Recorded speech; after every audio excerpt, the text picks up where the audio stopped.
함께 말씀 보겠습니다. 전도서 4장 4절에서 16절까지의 말씀입니다. 전도서 4장 4절에서 16절까지 말씀입니다. 제가 가지고 있는 구약 성경 951페이지에 있습니다.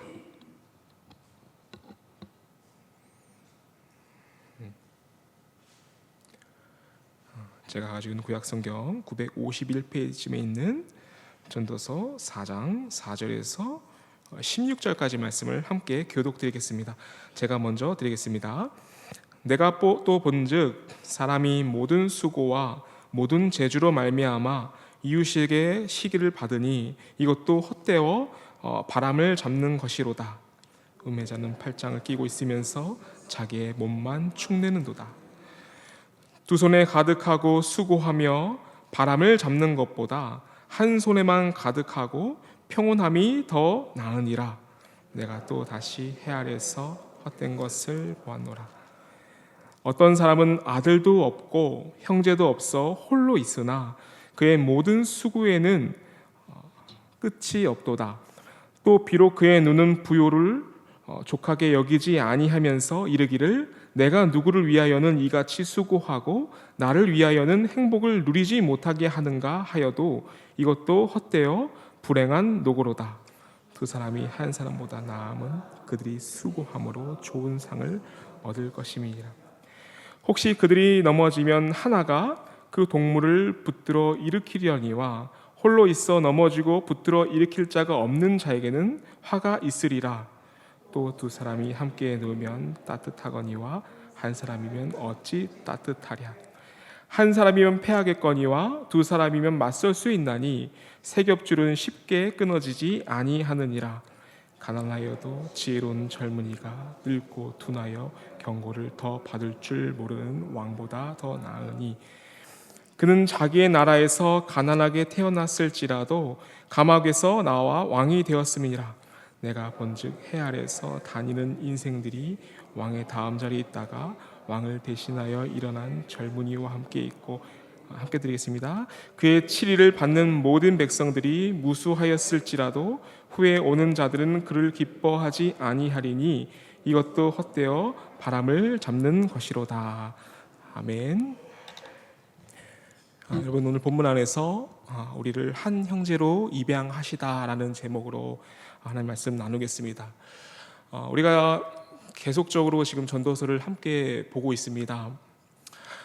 그런데 이 전도서가 기록된 것은 사실 우리의 안식의 그 깨어짐과 밀접한 연관이 있습니다.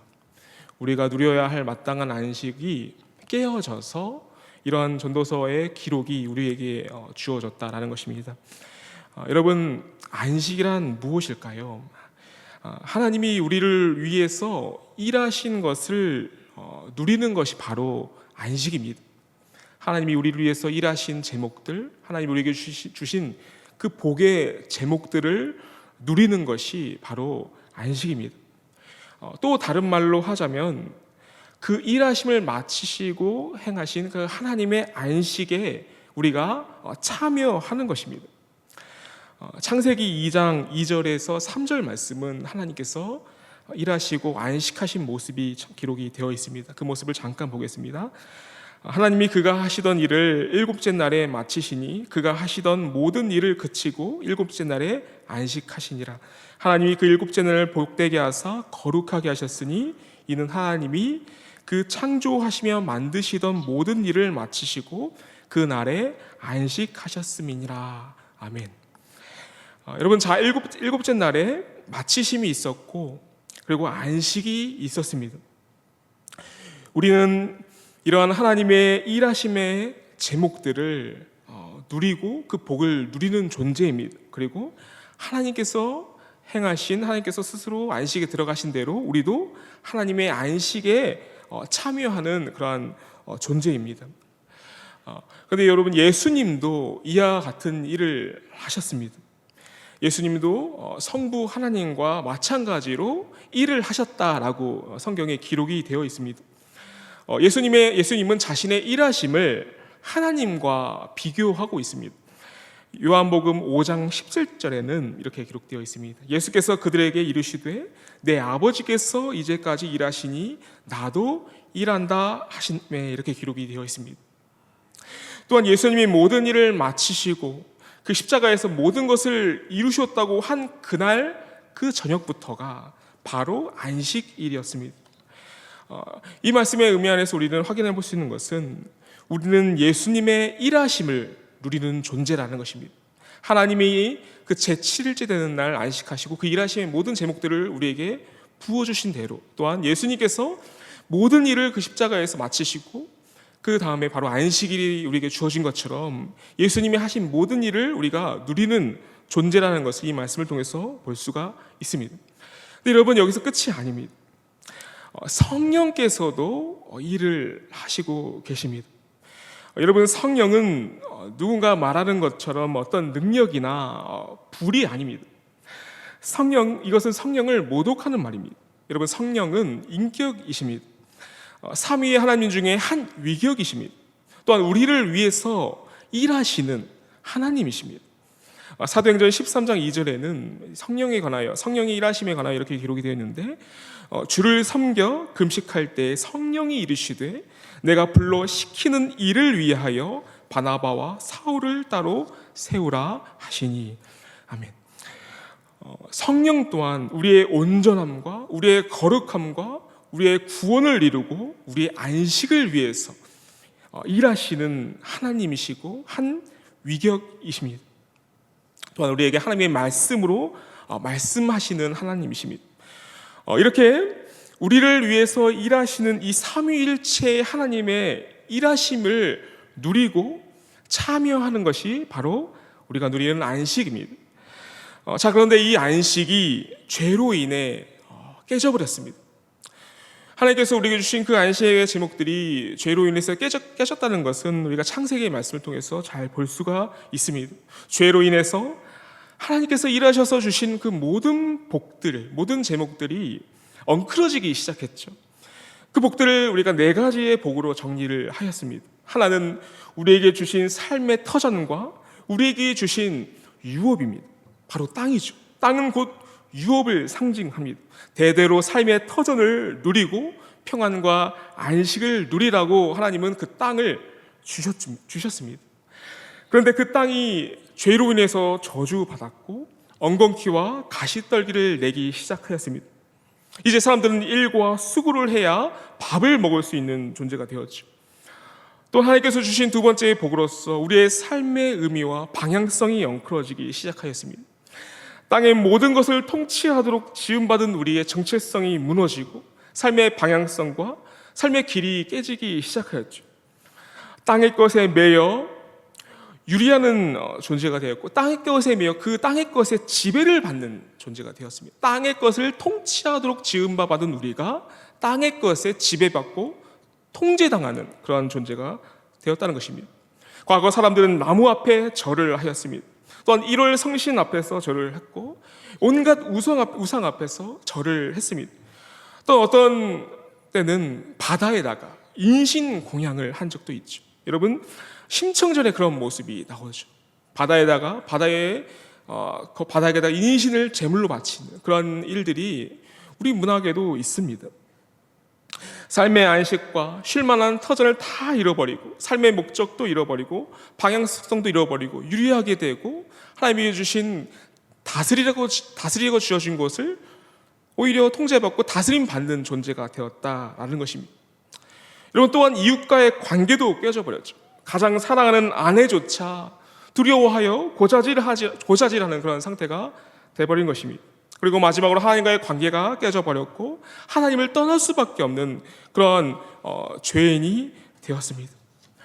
여러분, 우리 가족들과 평안하게 우리의 터전에서 함께 쉬고 하나님이 하신 일을 누리고 하나님이 주신 삶의 의미와 일의 의미를 누리는 것이 바로 우리에게 주신 안식이었는데 그 안식의 모든 제목들이 엉클어지고 깨져버렸습니다.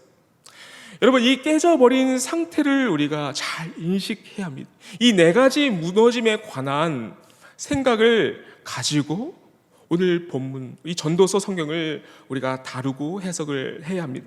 왜냐하면 이 전도서라는 성경 자체가 우리의 결핍과 또 파괴, 무너짐에 관하여 진단하는 성경이기 때문입니다. 또한 우리는 이 진단에 머무르는 것이 아니라 안식일의 주인이시고 우리에게 새 안식을 허락하신 그리스도와 또 성령께서 행하시는 그 일하심 안에서 어떻게 이러한 상태에서 우리를 건져내시고 어떻게 회복하시는가를 바라보는 것까지 우리가 나아가야 합니다. 이 전도서 말씀을 통해서 거기까지 가야 하는 것입니다. 진단에서 머무르는 것이 아니라 이 진단에서 하나님께서 이 상태로부터 우리를 어떻게 회복하시는가를 우리가 살펴보아야 합니다. 여러분, 오늘 본문 안에도 무너짐이 있죠. 안식의 파괴가 있습니다. 특별히 오늘 본문 안에는 사람들과의 관계가 무너지고 파괴된 모습을 우리가 볼 수가 있습니다. 그리고 결국 혼자 남아버린 한 사람이 있습니다. 여러분, 제프리 마이어스라는 학자는 이 전도서 4장을 영감된 수학으로 보는 것이 오늘 본문을 해석하는 데 있어서 좋은 방법이다라고 설명을 하였습니다. 저번 주에 우리가 다뤘던 그 인생의 학대와 불의와 불법 안에서는 우리가 차라리 죽은 것이 낫다, 차라리 없는 것이 낫다라고 말을 했죠. 그런데 오늘 본문 안에서는 더하기가 있고 빼기가 있습니다. 수학적 영감 안에서 솔로몬이 이 본문을 기록했다라는 것이 어떤 학자의 설명입니다. 그런데 이제 점점 수학적으로 더하기가 되는 형태로 이제 본문이 진행되고 있습니다. 4장 1절에서 3절에서 말씀은 아무것도 없다라는 것을 드러나고 있고, 그 다음에는 이제 솔로몬이 빼기란 이런 모습으로 우리에게 보여주고 있습니다. 그 빼기는 바로 시기심과 경쟁심에 관한 말씀입니다. 이 4절을 보시면 내가 또 본즉 사람이 모든 수고와 모든 재주로 말미암아 이웃에게 시기를 받으니 이것도 헛되어 바람을 잡는 것이로다라고 여러분 기록이 되어 있습니다. 이 말씀을 새 번역 성경으로 보자면 온갖 노력과 성취는 바로 사람끼리 갖는 경쟁심에서 비롯되는 것임을 나는 깨달았다라고 번역할 수가 있습니다. 사실 여러 영어 성경에서 다 이런 식으로 번역을 하고 있습니다. 우리가 가진 성공이 사실은 우리가 갖고 있는 경쟁심 때문에 비롯되었다, 경쟁심 때문에 일어난 것이다 라고 번역하고 있습니다. 그런데 이러한 성취와 성공이 시기심과 경쟁심으로 일어난 것을 솔로몬은 지적하고 있고, 우리의 성공의 동기 자체가 그러한 것들로 이루어졌다는 것을 지금 꼬집고 있는 것입니다. 이것은 근데 우리의 동기에 대해서 이 솔로몬이 벌거벗는 방식으로 우리에게 나타내고 있는 것이죠. 누가 스스로 저 사람이 시기하여 또 질투하여 저 사람이 잘 나가는 것이 꼴보기 싫어서 내가 열심히 한다라고 말을 하겠습니까? 그런데 사람들이 정말 그렇다는 것입니다. 사람들은 최고가 되기 원하고 또 왕이 되고 싶어 합니다. 내 위에 누가 있으면 못 견뎌 합니다. 그리고 서로 비교하고 그 비교 의식 안에서 자신이 좀 그 사람보다 못하다 싶으면 불안해하고 압박을 받고 그런 마음을 갖는다라는 것입니다. 솔로몬은 이 모습에 관하여 잠언 14장 30절에서 이 모습을 경고합니다. 평온한 마음은 육신의 생명이나 시기는 뼈를 삭게 하느니라 라고 기록하고 있습니다. 이러한 시기심과 경쟁심은 결국 사람들 간의 분리와 살인을 낳습니다. 또한 이 감정과 쌍둥이 같은 감정이 있는데 그것은 이제 멸시와 무시하는 마음입니다. 이 마음 또한 사람들 간의 분리와 또한 살인의 마음을 낳습니다. 그에 더 나아가서 약육강식을 낳고 또 포식을 낳습니다. 그리고 결국 혼자 남겨지는 것입니다. 여러분, 사실 모든 사람은 왕으로 만들어졌습니다. 그런데 여기서 왕이란 맨 꼭대기의 왕이 아닙니다. 포식자가 아닙니다. 이러한 왕에겐 결국 한계가 있습니다. 이 한계에 관하여 본문 마지막 13절에서 16절에서 이제 기록이 되어 있는데, 솔로몬은 지금 자신이 강조하고 싶은 내용을 수미상관의 방식으로 이런 문학적 방식을 배치하는 것 통해서 보여주고 있습니다. 한 젊은 사람이, 가난한 사람이 왕이 되었는데, 엄청나게 열심히 노력해서 왕이 되었는데 그 왕됨도 헛되다라는 것을 보여주고 있는 것입니다. 첫 절과 마지막이 수미상관의 모습으로 우리에게 보여주고 있습니다.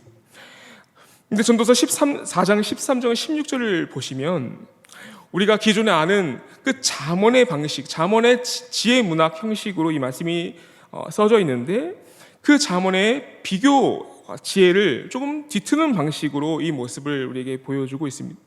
전도서 4장 13절 14절 보시면 가난하여도 지혜로운 젊은이가 늙고 둔하여 경고를 더 받을 줄 아는 모르는 왕보다 나으니 라고 이렇게 기록이 되어 있습니다. 사실 이 모습은 잠언의 비교 지혜입니다.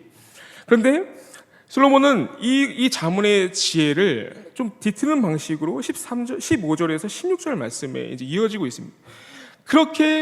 그런 모습이 되어 왕이 되었을지라도 너희가 정상에 가도 결국엔 그것도 헛되다라는 것입니다. 고전적 지혜를 비트는 형식으로 자신의 메시지를 지금 전달하고 강조하고 있는 것입니다. 이러한 말씀 안에서 우리가 배울 수 있는 것은, 우리가 가장 높은 정상, 가장 높은 꼭대기에 내가 올라갔을지라도 그곳에서도 결국엔 나는 나의 헛됨을 바라볼 수밖에 없는 존재이고, 우리는 그러한 왕이 되도록 지어진 존재가 아니다라는 것을 이 솔로몬은 말을 하고 있는 것이죠.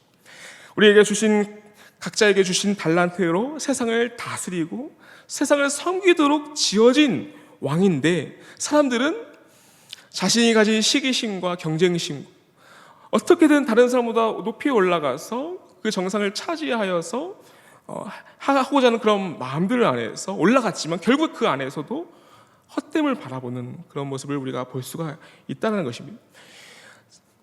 자신이 가진 한계를 뛰어넘어서 결국엔 그 자리에 올라가서도 그것이 다 헛되다라는 것을 우리에게 보여주고 있는 것입니다. 솔로몬은 이러한 마음의 대안으로서 두 가지를 제안하고 있는데, 첫 번째 대안은 완전히 이제 반대되는 것입니다. 아예 두 손을 묶는다라고 표현이 되고 있습니다. 두 손을 동이라는 것입니다. 아무런 일도 하지 말라는 것입니다. 그런데 이것은 스스로 살을 먹는 것이다 라고 솔로몬은 평가를 하고 있습니다.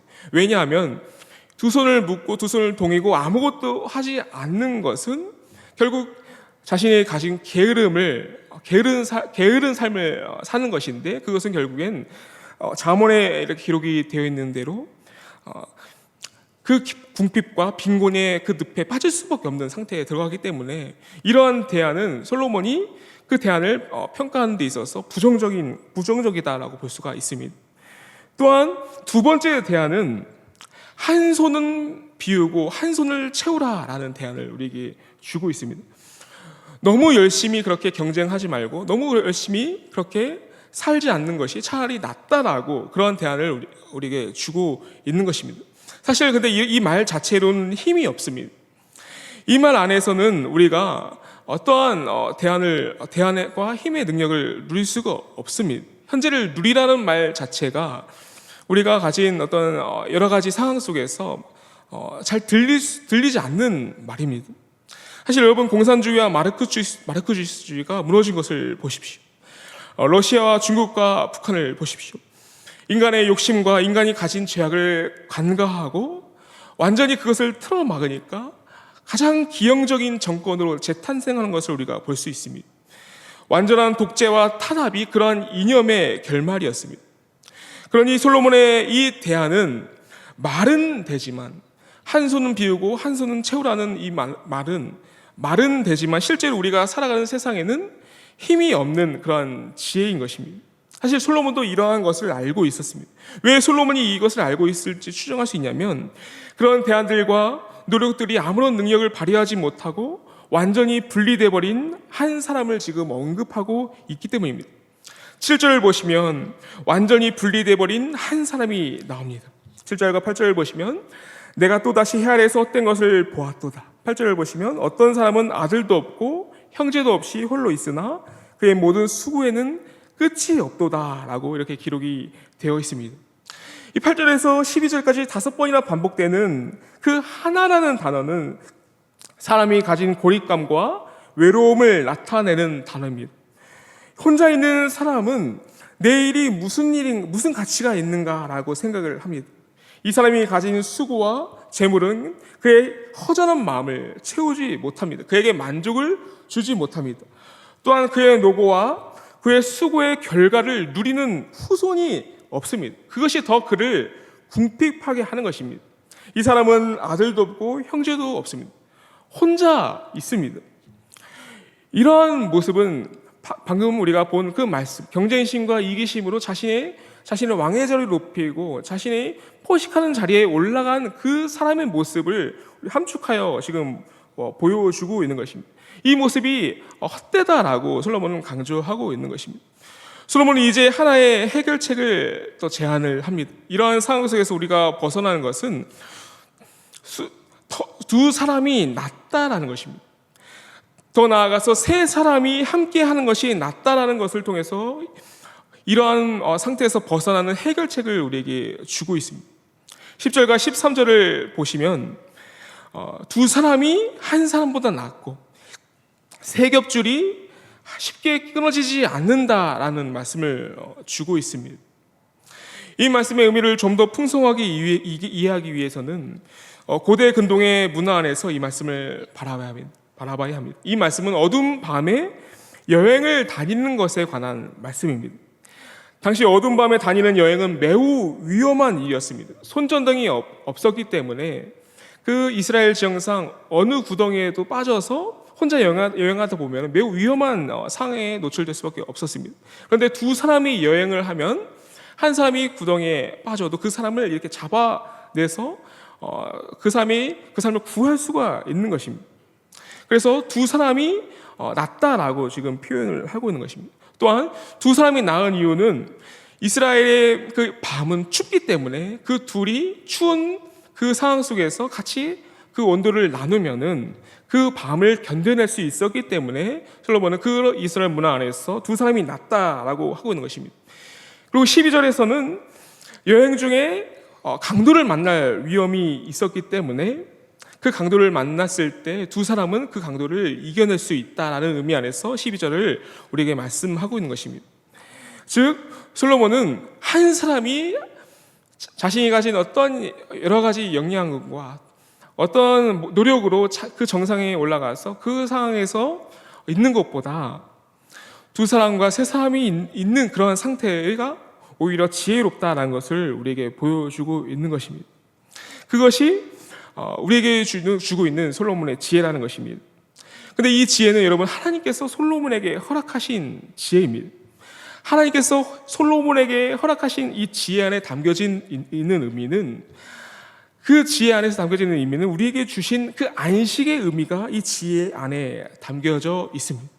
하나님이 우리에게 주신 복이자 특별히 우리에게 주신 그 사람 간의 관계를 누리는 것이 우리에게 주신 지혜다라는 것입니다.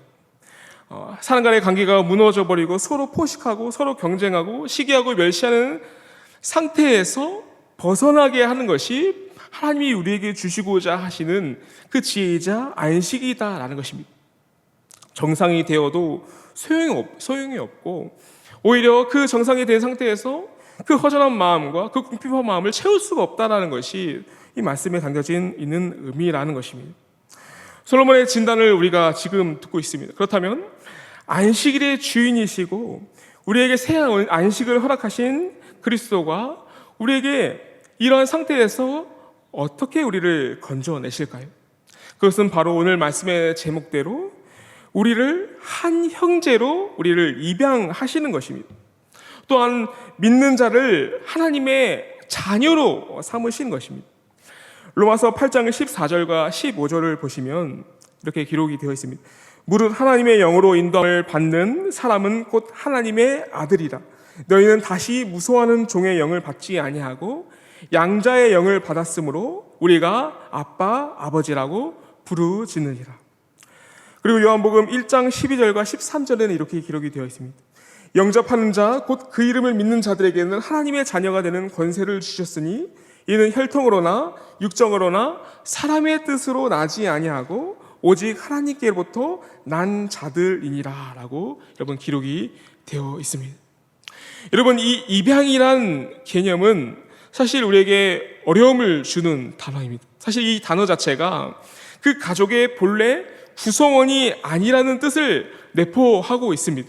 이 입양은 하나됨을 나타내는 단어라기보다 분리되었던 존재가 분리되었다라는 그 모습이 조금 더 도드라지게 보이는 단어입니다.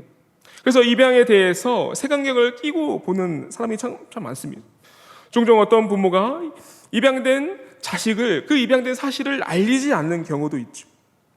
암묵적으로 양자는 친자보다 낮은 신분에 있다라고 그렇게 생각하는 시각이 있기 때문입니다.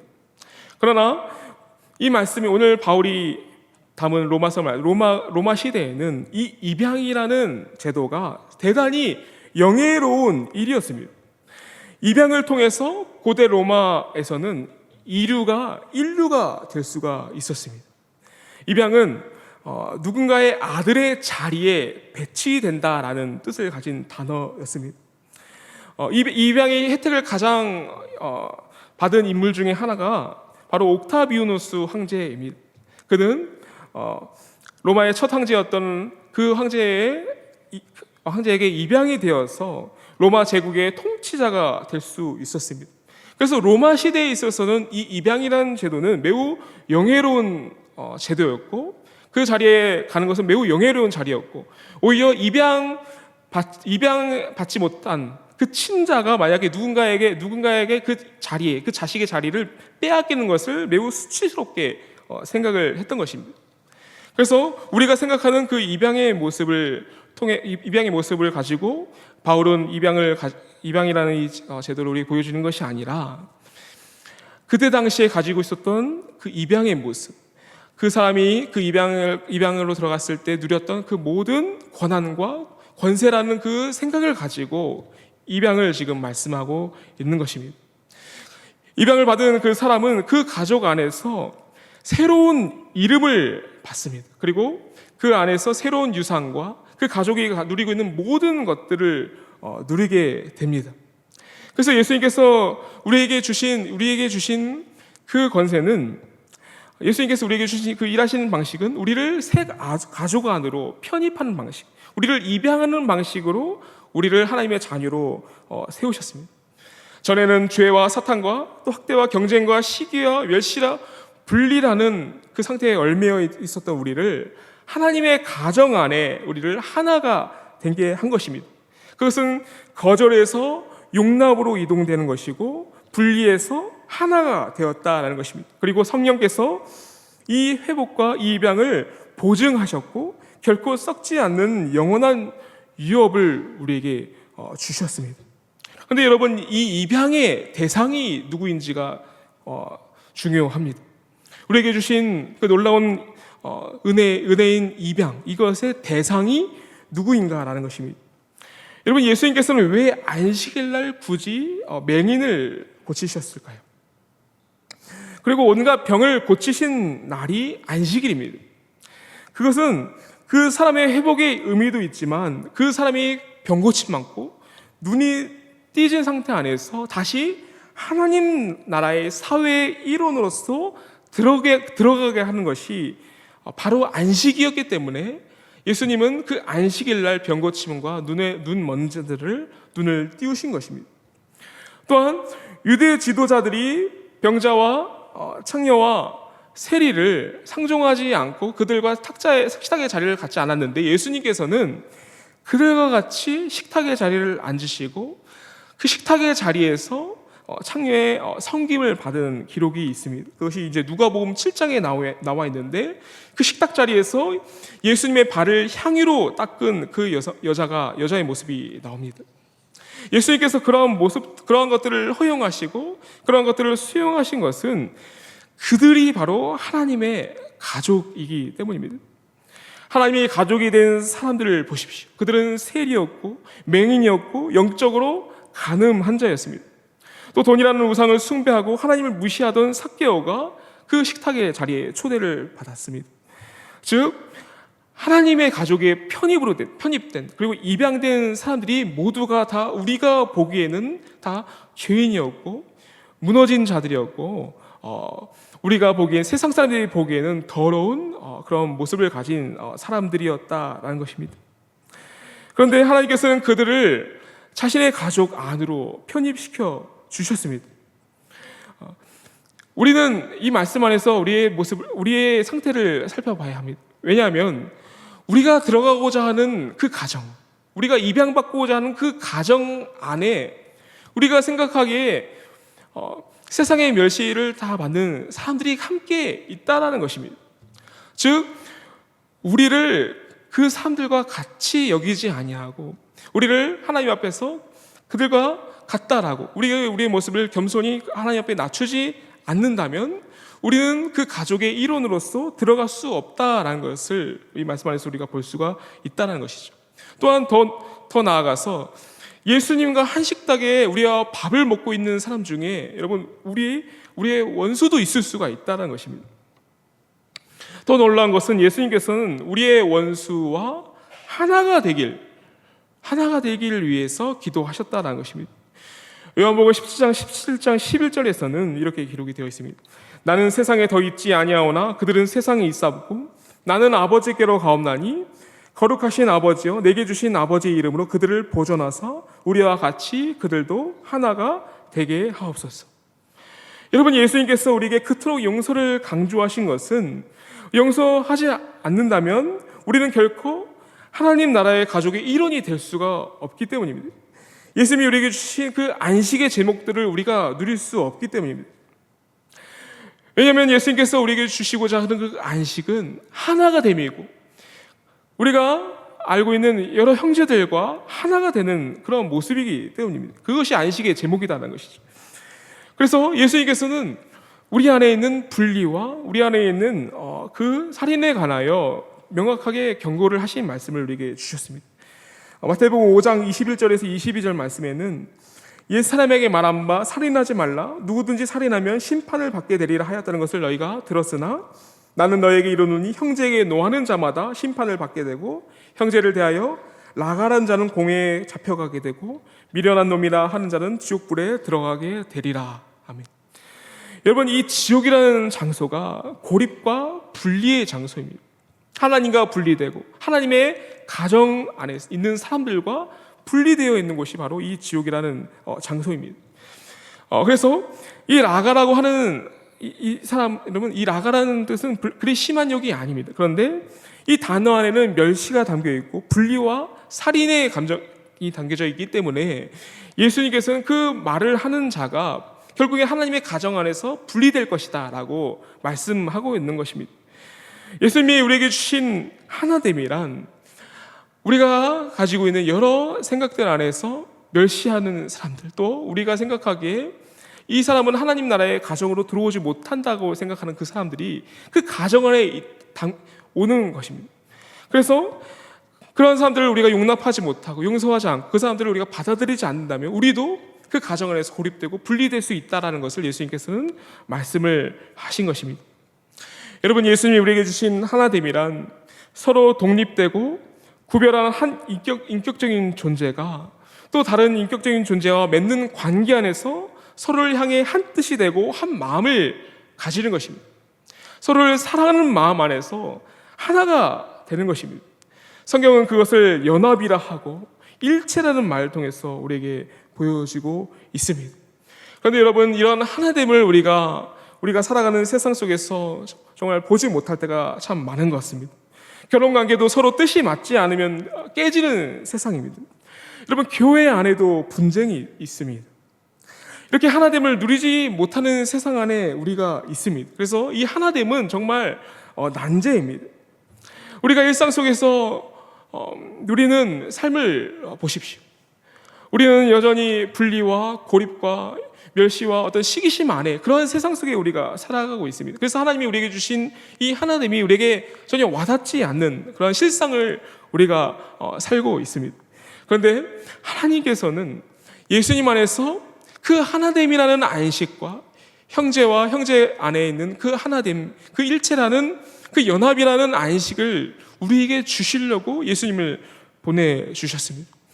예수님께서는 그 하나됨과 그 형제됨을 우리에게 주시려고 그 십자가라는 그 고립된 홀로 그 고립된 곳에 계셔서 홀로 하나님 앞에서 버림받았고 그 십자가 앞에서 우리의 모든 죄를 대속하시고 그 하나됨을 위해서 그 십자가를 지신 것입니다.